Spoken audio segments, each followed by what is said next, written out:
Isang araw, walang tao dito sa bahay na ito. Ang ginawa lang ni Lisa ay nagtatumbling-tumbling siya gamit ang kanyang baling kamay.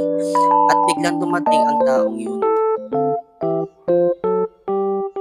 Hi Bessie, nandito na ay...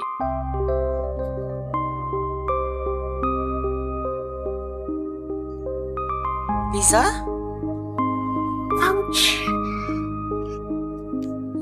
Ouch! Ouch! Sa dami ng pagmamahal na binigay mo ng jowa mo, ouch! Gamit ng bali mong kamay? Oh my God, anak! Magtapat ka nga sa akin. Hindi ka pa tinulak ng kapatid mo? Hindi ka nasaktan? Tinulak po! Tinulak. Hindi ako naniniwala sa nakita ko, anak. Paano ako makukulog kung hindi ako tinulak ni Flor? Imposible naman magpakitiwahala ka sa hagdan. Yan ba na ginawa mo, anak? Bakit ko naman gagawin yun? Sira ulo ba ako? Sino ba naman gusto mahulog sa hagdan na masasaktan? What if kung nasaktan ka, paano nagtatampling-tampling ka na ng balimong kanay, anak? Ha? Why?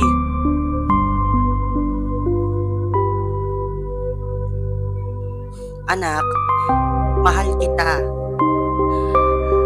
Porket ipalabas mo pa yan sa jowa mo na nagtatampling-tampling ka na gamit ng balimong kamay. Pero ipinalabas mo pa rin sa kapatid mo na wala siyang kasalanan na tinulak ka niya. Imposible yan. Ba't ano bang ginawa ni Flor sa'yo? Saan ba natitindi yung galit mo? Bakit? Kapatid mo siya eh. Ang pinakamalaki niyang kasalanan ay naging kapatid ko siya.